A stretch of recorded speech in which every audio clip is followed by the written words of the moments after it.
Welcome to the Underrepresented in Tech podcast, where we talk about issues in underrepresentation and have difficult conversations. Underrepresented in Tech is a free database with the goal of helping people find new opportunities in WordPress and tech. Welcome, everybody, to Underrepresented in Tech. Good morning, good afternoon. Good morning, David, our guest, and good afternoon, Samah. It's good to have you both. Of course, Samah, my wonderful co-host, and David, thank you for joining us as our guest this week. Of course. Good morning. Thank you for having me. Yeah. For me, it's going to be good afternoon, but welcome, David, and it's nice to have you. And my lovely co-host, Michelle, how are you? I'm good, thank you. How are you both? Good? Doing well. I'm returned home from my trip toward Camp Montclair, where I saw Michelle. We had a hug. And I'm just getting back into the swings of things. We shared a hug or two. I'm not gonna lie. I love my time with David. He's a good friend in WordPress, and just more than just what people that you know. We have the ability to make true friendships, and I absolutely love that about WordPress. And David had an idea that I was already thinking about, like, gosh, it's Pride Month. We should do something with Pride Month, but I hadn't even talked to Samah about it yet. And David's like, hey, what are you guys doing for Pride Month? I'm like, what are you doing Tuesday morning, David? So here we are.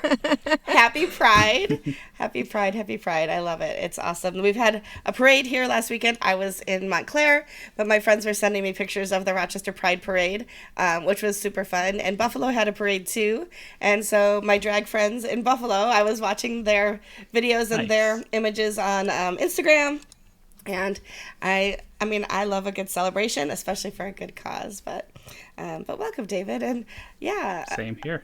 Absolutely, and you've given us in Orlando. Oh, sorry. No, go ahead, please. I was saying in Orlando we do our Pride parade in October because it coincides with National Day of Coming Out. So our event is called Come Out with Pride, which is National Day of Coming Out is October. Oh no, is it 10th or the 11th? I think it's October 11th.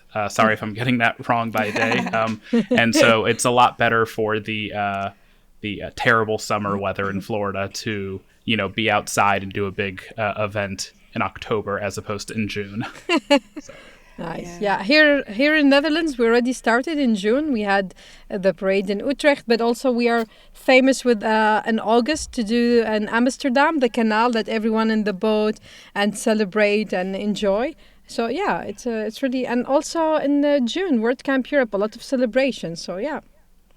Nice. Yeah. I love the idea that we have these months that are dedicated to things. Like we have Black History Month, we have Women's Month, Women's History Month, we have Pride Month. But it also reminds us that it shouldn't be contained to just, 28, 29, 30, 31 days, whatever. I guess there are none that are actually just, anyway, 29 every 4 years. That's right. But that it's a good reminder for us, and it's a good way to really champion different communities, but that we should also remember that people that fit within those communities don't only exist 1 month of the year. So I want to say that and preface that while we are here talking about Pride, that the issues that we talk about, the things that we celebrate, are prevalent all 12 months of every year. And so to be mindful of that, after the Pride Month is gone, our friends in the LGBTQ plus community still exist, still have issues that they deal with, which we're going to talk through some of those today, and still have things that they're proud of. No pun intended, of course, that are making incredible strides and moves. And so, please think about everybody all the time, because all of our friends need our support all year long. Absolutely agree. Yeah, I think of it as a time that we can coordinate to celebrate. So not necessarily saying like this is the only month that these things matter, but we all can set our calendars a little bit and say like, hey, we're all going to do something now. Exactly. I want to see my friends every day, but every once in a while I have to like pull out the calendar and we have to get on the group chat and be like, are we good on Friday? Are we good on Saturday? So we all decided, hey, we're good with June. June is when we're going to have parades. Exactly. Which is kind of funny in a way, David, because when Allie and I had an episode early on about Pride, and we were like, it's Pride Month, you're like, well, not in Florida, it's not. We were like, oh, I didn't know that. But generally speaking, Pride Month is celebrated more places than not, I would think, in June. But then, let's celebrate it in October, too. I love that. Yeah, no, absolutely. And I mean, there's a variety of different, there are a variety of different days of remembrance and days of visibility. So like myself as an agender individual, Day of Visibility was 3 weeks ago now. So, even though it happened before this, but then again, they just happen at different times throughout the year for various different reasons, different groups, different setups. So you just used a term that I'm not familiar with. I've heard transgender, I've heard non-binary. Can you explain what agender is, please? Yes.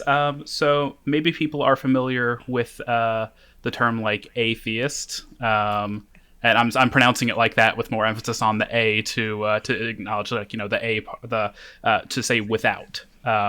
Saying without gender. The idea is, or the reason that it feels important to me is I am not. A lot of people who are not very familiar with trans individuals and trans community really consider it as a binary still. By that I mean, oh, well then you were born as a man, but you're really a woman, or you were born as a woman, but you're really a man, or and I'm using that language specifically here as this is what I would perceive the lay person who isn't already inclined to dislike us as using. There are a wide array of ways that people would describe themselves and characterize themselves, their gender, sexuality, sexual orientation. Myself, I've just found over the years that what feels more right to me is it's not something that I consider a part of myself. So that's why I say without. Okay. I love that. And I love learning new things all the time. And I've often said that I, as a learning, growing individual, make mistakes. And, I have mispronounced people in the past and apologized for it because it slipped out, even though I know somebody new that I've met is non-binary, and that's their terminology for themselves. And so I have said he or she instead of they or them, and then I immediately apologize, not necessarily publicly, depending on the situation, right? I don't want to call necessarily a lot of attention or whatever, but I've gone back to the person and said, please forgive me. I am a learning, growing individual, and I am endeavoring to do better. And that is always met with, thank you for acknowledging, first of all, that you made a mistake, and secondly, trying to do better, right? Because Absolutely. We are learning, growing individuals. And it's not something that those of us in Western New York who are cis het white people grew up with terminologies like that. And so yeah, it's learning, growing, and I think I do better every day, but I appreciate people who want to educate and give me the time and energy to learn. So I appreciate you, David, because you always are patient and kind and seek to I appreciate help. You as well. Thank you. Yeah. And I just want to to just interject and say that you mentioned where you live and where you grew up. But I don't think that. I mean, I'm not to say that. Yeah, some places have a bit more knowledge than others. But for myself personally, I didn't. When I was growing up, there are a lot of terms that are commonly used now that, some of them didn't exist, or certainly weren't in common usage, and the reason I think about that is that there are a lot of people who have different language that they feel is important, whether it's language that they do or do not use. So as an example, most people will use the term transgender now, but there also are plenty of people who were alive and calling themselves things like transvestite, transsexual, other language that is not as in common usage now. But that's still valid, and certainly I would not try to tell somebody what they can describe themselves as, because that's kind of like the whole point. So like I did not learn any language around non-binary or any of the other many ones that I could list off, until some of these until I was in my 30s. And so the reason I wanted to bring that up is I don't think that all of this is immutable for anybody. But I also think that, it's all right if you don't yet have the language for something. Quite honestly, for a lot of queer people, finding the language and finding the communities is part of that queer joy. And I also use the word queer specifically because, again, that's another one that has history that was used as a slur for some people. Some people consider it reclaimed, some not. I think that's... most people I know consider it a positive term, and we use it in a positive and endearing way with one another. That's nice. That's how I describe the big spectrum that I'm in. I think some of it has to do with age too, right? So like I'm 55 years old, and so I had a different experience in my youth around all of the issues where and when I grew up, it was very much a closeted thing, and nobody was celebrated in my community. They were chastised. And so like I grew up thinking I knew nobody who was gay, and yet so many of my high school friends are out as gay and happily showing off their spouses and relationships, and I celebrate that now. But you look back and you're like, I feel sad that they couldn't at that point in time live their authentic selves because of the way that children in that day and age reacted to one another's differences. And it makes me sad, but I'm happy that they are who they are authentically now. But part of me cries for that little kid, right? Yeah. Right. I'll say I don't want to keep speaking over Samah. I want to make sure that you have time to jump in as well. But the one thing, just because you keep saying so many things I want to build upon, is that there are people, I will say there are a subset of people in the queer community who are doing that thing that some people do, generational conflict, like, oh, you kids these days have it so easy, I had to be in the closet and everything like that. I love to be the exact opposite of that. I am in awe of, amazed by, and so happy, this isn't for everybody, but that there are so many, queer, there are so many trans youth, so many gay kids that feel comfortable now. It doesn't always work out, I acknowledge that, but there are so many teenagers now who are expressing themselves in ways that I didn't even know, let alone would feel comfortable or confident doing at that age, and I'm happy about that. I can bemoan the things that I missed out on when I was younger, but I'm thankful that fewer people have to. Nice. I love that Samah comes from the European perspective, and I would love to hear some of what your experiences are there around the topics that we're talking about. For me, I have actually another background, which I'm coming from Middle East, which is funny because when I was a teenager, that topic was kind of taboo not to talk about. And when I was starting in my 20s, then a couple of friends, they were kind of coming out of the closet and being honest. I will say the young generation, I'm talking about 30s, 20s, even 40s, are accepting more and more. And that really makes me happy. Of course, we cannot compare what's happening now, the acceptance, and there compared to Europe or even the States. I think in the next couple of years, I hope the people will be more relaxed to say it out loud. We don't have this crazy law against it. So, yeah. In Europe, I will go differently totally. I'm happy to be living in the Netherlands, one of the first countries who's supporting gay marriage. And I am really happy that we are at Joost working with one organization, COC, that one is fighting for the gay and LGBT rights since 1946. So that is really amazing. Also, at the same time, for me, I'm coming from different background. Also, I love to learn and to educate myself. And it was really funny because 2 weeks ago, we have LGBTQ plus introduction and how to become an ally. And for me, I always have difficulties, I'm scared to ask the wrong question and what can you say?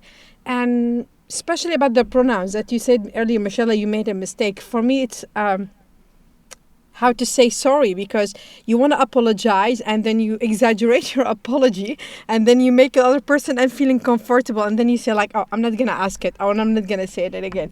And then you learn how to navigate those things. It's, of course, it's amazing learning process, but I think it's really important to educate people about it.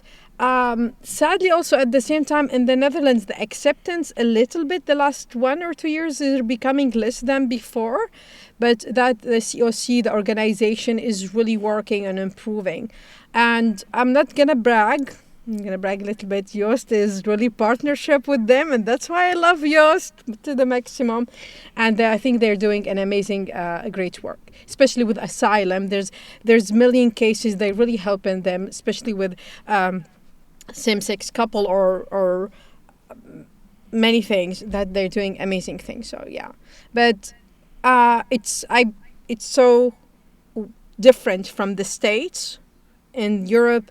And if you're going to talk other parts of the world, we're not going to talk to Asia and Africa, because that's still, sadly, some countries in the dark ages and those matter. Yeah. Well, I want to kind of bring this in. Oh, sorry. I want to bring it back to tech, though, David. And you've given us a bunch of things, to talk about. And specifically, like as women, we talk about the tech bros a lot, right?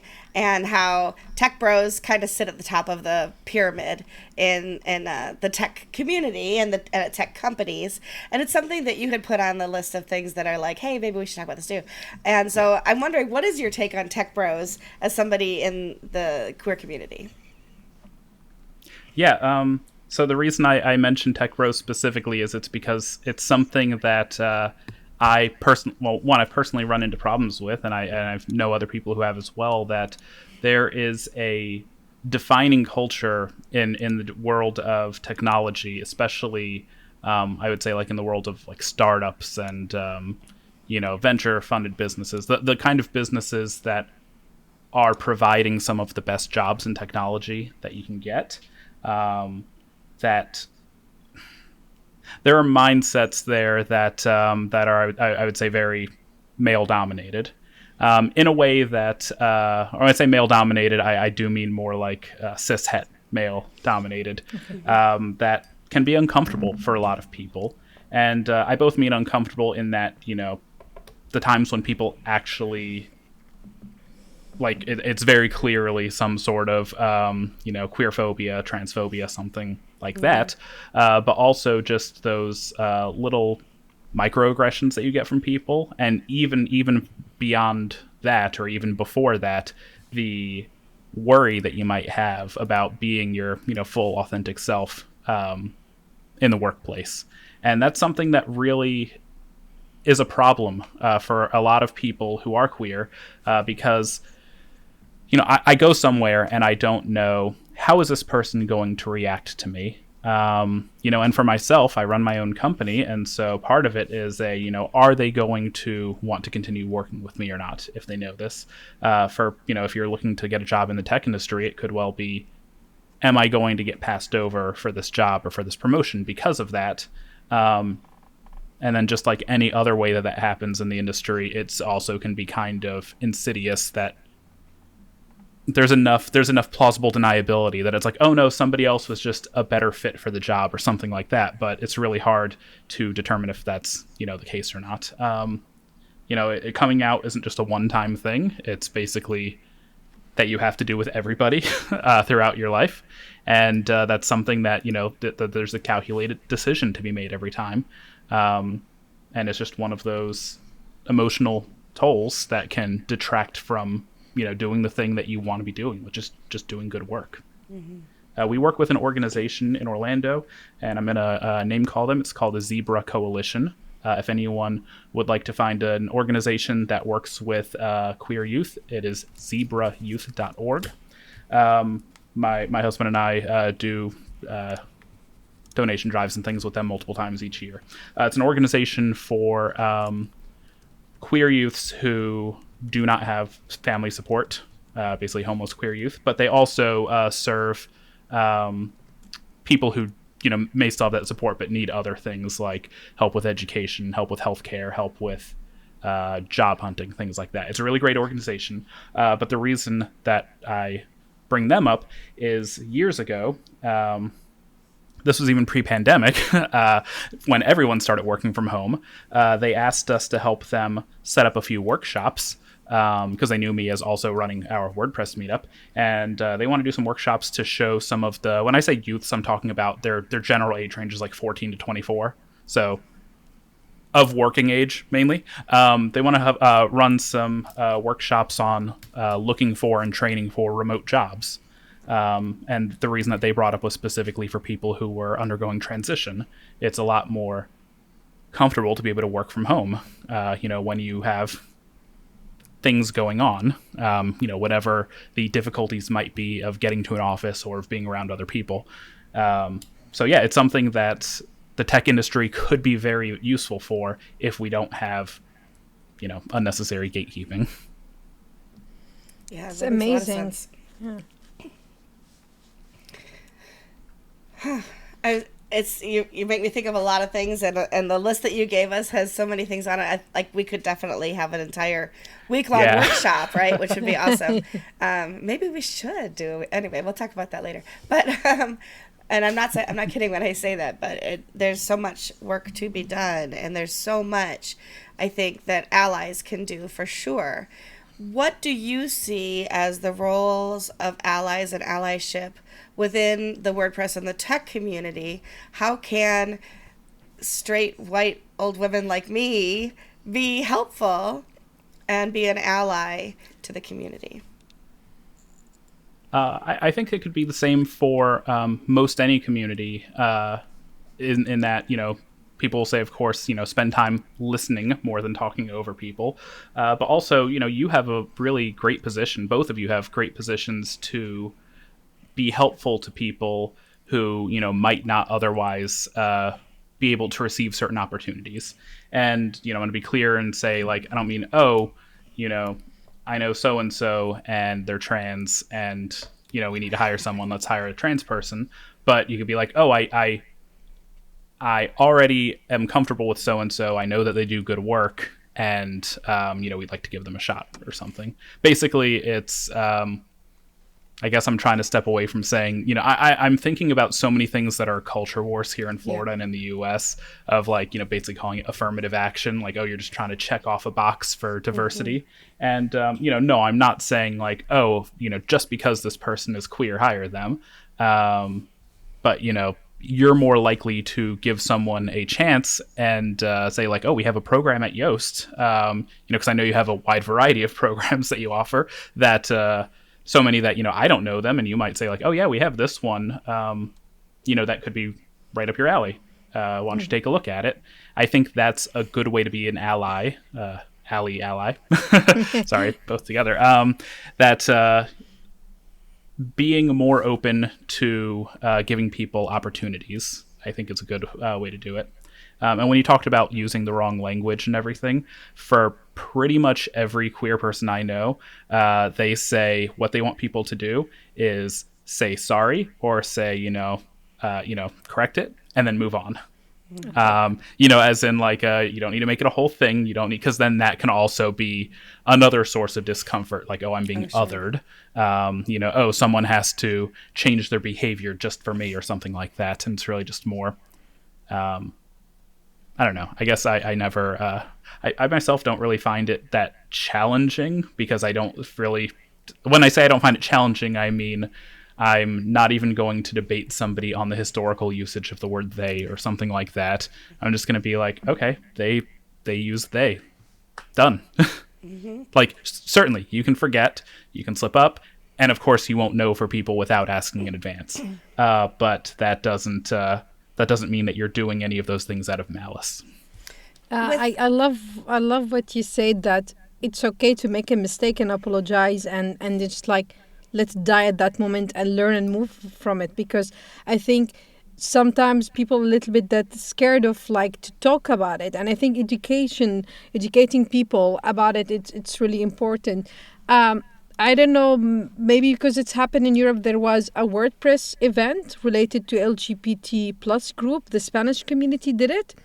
It's called SOMS. I don't know if am I butchering the name. I think I'm butchering the name. I think that is really amazing because they're trying to connect. I don't want to say the two communities. They connect the communities more to introduce more. And that's really good baby step to have a better understanding, to share knowledge. And you said something about hiring, and it clicked my brain. Some big companies sometimes, when they want to target a specific group, sometimes they write, female candidates are encouraged to apply to this position. Maybe I'm crossing line, and I want to apologize if I'm making mistake earlier. Is it acceptable, like queer is encouraged to apply to this post? Is it okay to say it? Is it okay, like, because then if you want to target specific group or you encourage more diversity in that group in your company, is it okay to publish a job post like that? In my mind, I mean, yes, I generally think that would be okay. I'm not going to do not use my endorsement here as a blanket endorsement for anything that any company's planning on doing. But what I mean to say is it really would depend upon the language. And I think, personally, what I look at most when looking at the makeup of companies and, who they are trying to attract is why they're trying to attract those people. A lot of companies that I know that are queer-owned highlight the fact that they are queer-owned and then also say, that they have a preference for that because they understand that there's already a strong bias against, hiring marginalized people. And so in my mind, I think of it as not, again, the whole, like, we're going to check a box of diversity or, I can't, whatever things people might have, more just, I choose to work with people because I want to do work with those people. For better or worse, there are hundreds of thousands of people out there that do all the same things that we do for a living. And some of them don't get as many opportunities as others. And so I really don't, see an issue going like, well, I have the position here, like, let's say I'm hiring somebody and I am going to be offering someone a livelihood. I would like to do so and also be more beneficial while doing so. Awesome. Thank you for the advice. It's like I'm trying to learn and I want to do better because for me, I love when I see a job opening. I no specific targeting for anyone because then you feel like everyone is welcome, so inclusive. But I understand sometimes there's company they're really targeting specific group, not to fake diversity, but because they really need bad, like a female, let's say a designer or some or developer or something. So it took a lot of ages for people like to say it out loud. We need more female forces. We need to make more diversity. And I wish as we talked in a couple of episodes, Michelle and I, we talk about the naked diversity because people see only like men and women or people of color or white people, and that's it. Now it's totally different range. It's totally different range of a lot of things to be diverse in. Yeah. But thanks for the explanation. Thank you. Yeah, and when I say you gave me another idea that would be an example, as you want to increase diversity, you could very well say, this is why it's part of our company's mission. We understand. Say there are so many studies that have been shown that say, more diverse teams lead to better outcomes, lead to more profitability, lead to more productivity, and so at the end of the day, a corporation is, a business is a business. Yeah. They have reasons to exist, and it's not to make us all feel good and feel happy. And I would not feel a problem with a company saying we're looking to hire a more diverse group of people because you're going to make us more money. I would be proud to be able to say, like, yes, my diversity is a strength, not a weakness. Awesome. Along those same lines, with ethnicity, there was a period of time, and there are still some people who say this, like, well, I don't see color. I'm colorblind when it comes to ethnicities. And people of color is like, no, I'm black or I'm Hispanic. am a person of color, and that should be acknowledged, and I should be embraced for who I am. Is rainbow blindness a thing? Is there like a term, if that's not the right term, but is there a like, oh, I don't care who you love as long as you do the job right, kind of almost lip service to the queer community? And how do we combat that if it is? No, I've never heard the term rainbow blindness, but I kind of like it. I guess I just coined it. I don't know. We'll have to do a little research. Yeah. I can't say that's something that I personally have experienced, or that I normally because there's a diversity in spectrum for everything, but people are more likely to put something into a binary, to say like, I'm a Latin person, I'm a Black person. They could be more specific and say, like myself, I'm from Puerto Rico. So, like specific culture, countries, things like that. But since there's already such a wide spectrum for people who are in the queer community, same like sexuality is a spectrum, gender is a spectrum, things like that. At least that's what I think should be non-controversial statements. I think people are more likely to already... I think people who are in the queer community are probably more likely to already have that rainbow blindness intrinsically, I guess. I might be wording that poorly. What I mean to say is, I have a variety of trans people around me, people who are non-binary, people who are, binary trans, agender people, gender fluid, gender non-conforming. So many different things that I'm like, well, all of them are equally valid. So, yeah, I guess what I mean to say is, like, I'm not going to go like, oh, well, I'm fine with gay people, but I'm not fine with gender fluid people. Right. Oh, I'm sure there's somebody out there like that, but I'm sure there is too. Absolutely. Yeah, that just makes you wonder, like, just how people are perceived and what people prefer. And you could be standing next to somebody else in the queer community and different preferences and language and things, which is basically what you've already said. And both are valid, right? Both are valid. Yeah. I'm allowed to call myself old at 55, and other people might be like, you're young. I'm like, but I don't feel young, and I'm allowed to say that I'm old, and I'm allowed to feel old. And tomorrow I might not feel as old as I did today, and that's still valid too. So I think my take on it is what people come to you and proclaim who and what they are and how they perceive themselves is valid, and that should be respected. Yeah, definitely. Yeah, I think just not gatekeeping people. I'm not going to say, oh, you're not allowed to call yourself old. You have to wait until you're this age to start calling yourself old. That's not something that I can say for anyone else. Right.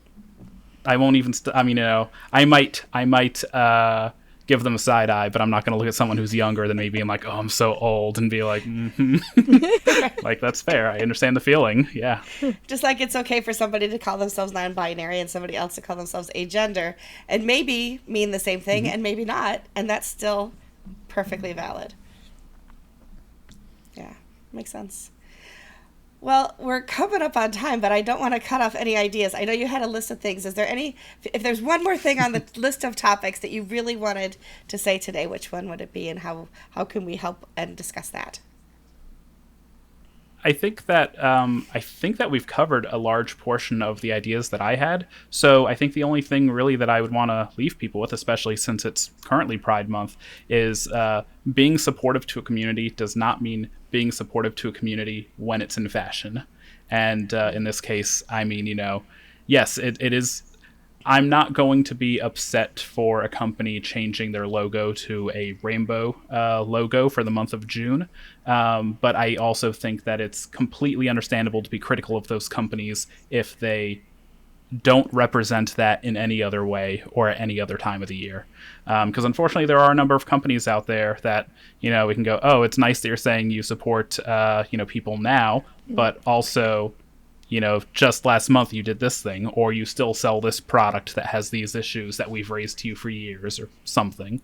Being on the internet, it can be a bit skewed because we discussed this over the weekend. People will find something to be upset about no matter what. course. That's just, I think, I wouldn't say the wisdom of the crowd. I would have to say, like, whatever the opposite of that is. Within a crowd, you will always find somebody who does not agree with something.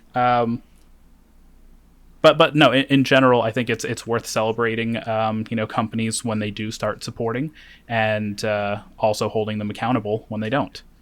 So I don't know. That's my long-winded way of saying I don't mind seeing a parade float for a bank at Pride, as long as they actually hire queer employees and don't take advantage of them and treat them well.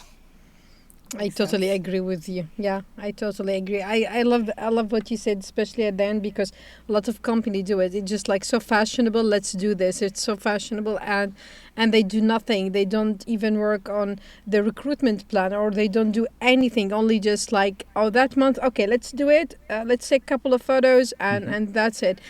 It's funny. It's remind me, there was a TED talk. I forgot her name.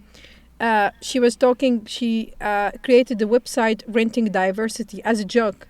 And there was company reaching out for her just to rent people so they can look diverse. So yeah, I think there is companies like act like that. And I hope if anyone can hear us, please don't do it. If you want to celebrate it the whole year. And also work on your recruitment to be more diverse. Yeah.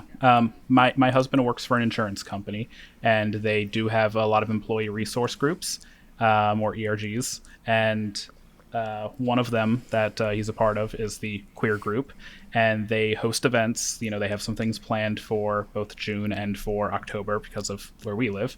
But in addition to that, I know that he is supported at his job. Even before we were married, I was able to get health insurance with him because they supported domestic partnerships, which is not something that, every company does. So, even though we didn't have like that legal paper that we weren't unable to get at the time, they donate money regularly, both to the organization that I mentioned and other organizations. So, am I going to say, oh, that absolves any company of everything they do? No, I'm sure they have more than enough skeletons like every other company. But that said, I know that they aren't just showing up to make themselves look better. Yeah. They're trying to make themselves look better and to help other people. Absolutely. And it's also important, is it not, that those companies, if they have those resource groups, and even if company doesn't have a recognized resource group, that they have safe spaces and safe people and reporting capabilities for any kind of infringement against somebody in the queer community, as they would any other person. Yeah, I've seen them via my husband and via him working from home now, so I'm actually witnessing more of it, seeing that they do have some of those problems like anywhere, but I have seen, and he's told me, that they get problems resolved. And so, I'm confident that it's a place that people can be more comfortable to be who they are. Yeah, and more places. And I just want more places to be like that. Exactly. Absolutely. Well, David, thank you so much for taking the time to share with us today. I've learned more. I think of myself as a fairly educated person, and I think that educated people know that there's always more to learn. And I thank you for being somebody who has patience with me and helps me learn and grow and do better all the time through your friendship. So thank you very much. Thank you. I appreciate having a great friend like you, and I can't wait to see you again at hopefully WordCamp US or something, one of the ones coming up soon. But yeah, maybe WordCamp Europe. I'm trying to bring you. Maybe WordCamp Europe will be there. What? Not this year, because that's in a month, a few weeks. No, it's next week. Next week. Next week. And funny enough, sorry. Yeah, I was going to tell you that it's amazing Pride Month in Italy, in Turin, and there's amazing Pride party hosted like by Yoast and Codable and Bluehost. There's a lot of amazing things, and of course, I think they sold more than 2,500 tickets. So it's really big WordCamp, and you must be advise you, it will be awesome to have you one time in WordCamp Europe. But you can still buy the ticket, so I'm just not being too pushy for you. I'd love to one of these days. I actually do have a connection to Italy already, and I would love to, go at some point. But that's just like somebody asked me on Saturday if I was going to Word Camp Canada, and they were like, "Oh, it's like July 1st or 2nd or something." I'm like, I guess I'm not now. That's a little bit too close for me to pack my bags and just jump on a plane. Yeah. Understandable. But our paths will cross again this year. I'm quite certain. Yeah. Yes. Thank you both so much for having me. Thank you just in the first place for, when I brought up the topic, just immediately jumping on board. Absolutely. Well, thank you for bringing us the topic and helping us work through it and bring some things to light. So very much appreciated. Absolutely. All right. Well, thank you, David. Thank you, Samah, as always. I love working with you. And I don't know what our topic is for next time. And we will have at least 1 week off as we are both traveling to Torino and have vacations and things like that. But we will keep you all updated. And any week that we don't have an episode, we'll pull one out of the archive of something that we want you to hear. So thank you all for being with us every week. We'll see you on the next episode of Underrepresented in Tech. Bye. See you. Bye. If you're interested in using our database, joining us as a guest for an episode, or just want to say hi, go to underrepresentedintech.com. See you next week.